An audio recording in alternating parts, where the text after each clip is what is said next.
Hi everybody, I'm Patrick. And I'm Michael. You're watching another episode of Star Wars News and Views, and this is, I guess, our sort of reaction, analysis, breakdown, whatever you want to call it, of the third and final Rogue One trailer, which just came out this morning, I guess. Yeah. And like many of you, we have watched it like 4 or 5 times now. Pausing every frame. So I guess we're going to give you just our general impressions on it, and then kind of break down some of the sort of Easter eggs and stuff that we found in it. So first of all, I think it's safe to say we both really liked it. Yeah, this one made me probably the most excited of all of them so far, just in terms of the actual cinematography and all the really cool looking things that I don't think they could really explore too much anymore with Star Wars. But we got a really cool shots of the Death Star. We got a lot of cool explosions and everything, and yeah, space battles now. Yeah, which we didn't really see. I mean, there was shots of X-Wings and stuff and U-Wings and the other one, but everything had been on the ground. Yeah. So I don't really know what that is. It looks like X-Wings attacking a space station, but obviously not the Death Star. Yeah.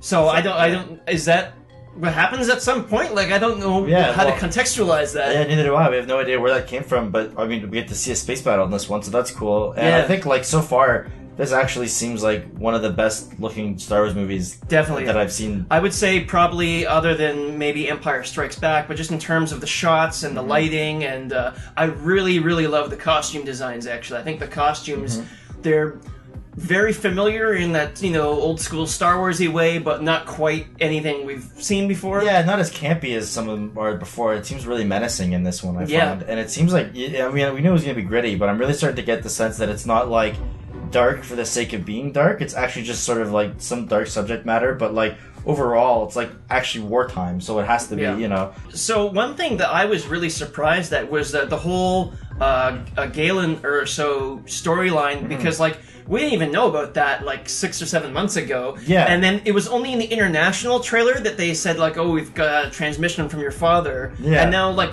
only 2 weeks ago they they released the synopsis for that Rogue One tie-in novel Catalyst that's all about the backstory of how Orson Krennic saved his family and now he's being enlisted as the sort of architect of the Death Star. Yeah, exactly. But now we get to see some flashbacks and some actual scenes about that. Yeah, it looks like that's a pretty big aspect of the movie, or at least in this trailer, that's definitely a main focus. So, which I think is really good because you have the sort of the emotional aspect of the character driven aspect where whereas the plot is you're stealing the Death Star plans, but then there's this also personal story of Jyn where she's orphaned and her father was kind of taken away. One thing though I'm kind of wondering, we were just talking about this off camera, we didn't really come to a conclusion though, is that I was saying I'll bet the way they have the flashback sort of structured in the trailers starts off with that scene, or actually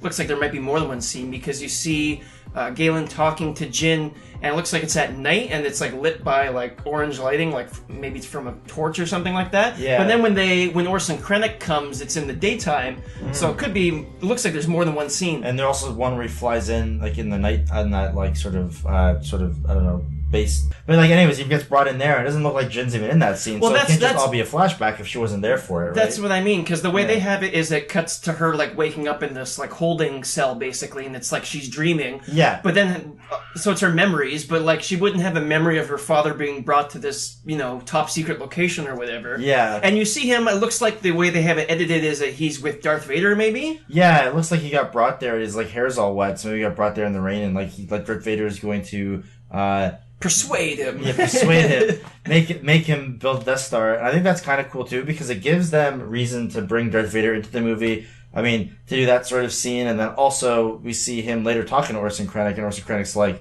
getting upset with him. He's you don't understand the power of what we're trying to create here. Yeah, and, which was a thing from A New Hope, where Darth Vader's I don't know if this space station's all as big as you're making it seem. You want, real power is the power of the Force or whatever. Yeah. So I kind of think though they are bringing him in for good reasons, and it seems like they don't really use him too much in the trailer, and I think that's going to be for the best. I don't think he's going to be in the movie that much, to be honest. I know a lot of fans are picturing some awesome moment where Vader comes in and has a whole action scene where he's killing people. Maybe it could happen. I just don't. I think he'll be not really an action man. He's the enforcer, right? When you want a guy choked and tortured, you bring him in, right? Yeah. which is kind of like almost the way Kylo Ren was in Force Awakens, where like he doesn't do the dirty work and then he just kind of goes in and cleans up. Yeah, exactly. I kind of think that the way that we got like just a few bits and pieces of him from the trailer is going to sort of support that idea that he's only made it just a little bit. And of course, just that one shot of Vader like storming up to him, like he looked like he was there with a purpose. Yeah, and Orson Krennic getting like mad and like kind of yelling at Vader about the Death Star. I mean, like I don't know, he's got to have some pretty big cojones to do that and say up to Vader about it. But and I guess one other really cool scene that we saw was that like crashed Jedi statue on Jeddah. Yeah. And I think that's really cool because we still don't really know too much from the movies about like the history of the Jedi. Like we know of them as this sort of like peacekeeping council that they were in the prequel era. And then in the original trilogy, we don't really get too much about them other than the names of Jedi being dropped, right? Exactly. Well, I mean, obviously, expanded universe and video games and everything has explored it. Yeah. But it's uncharted territory for the movies themselves, and which, it might tie into Episode 8 as well, because Luke goes and finds the first Jedi temple. Yeah. Like, it's the first. And if Jeddah is this, like, planet that's devoted to studying the Jedi, of course, there's going to be, like, some,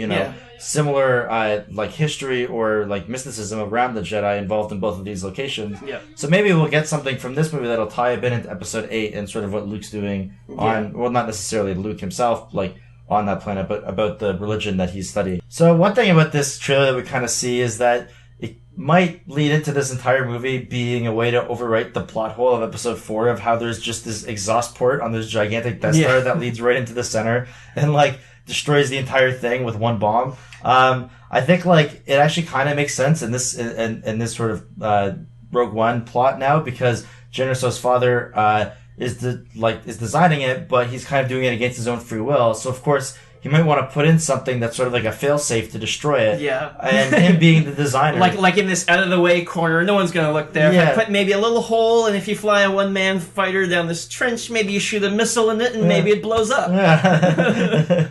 But it makes sense because like he's the designer, so who would be better to hide it than him, right? The person who's designing himself, and he's like the only way you would ever know about that is if you had these plans, which he keeps to himself or something. Yeah. And then of course, if someone you wouldn't notice it unless someone pointed it out to you, type of thing. Well, it's like the whole even in the Family Guy joke where they're like, it was kind of an aesthetic choice by the architect. Yeah. Well, I guess we're going to see it. That it's not. It's an intentional one. Actually, well, speaking of the Death Star trench, I did just read an interview the other day with, I don't remember who it was. It was one of the ILM model makers. It wasn't Lauren Peterson, and it wasn't Dennis Muren.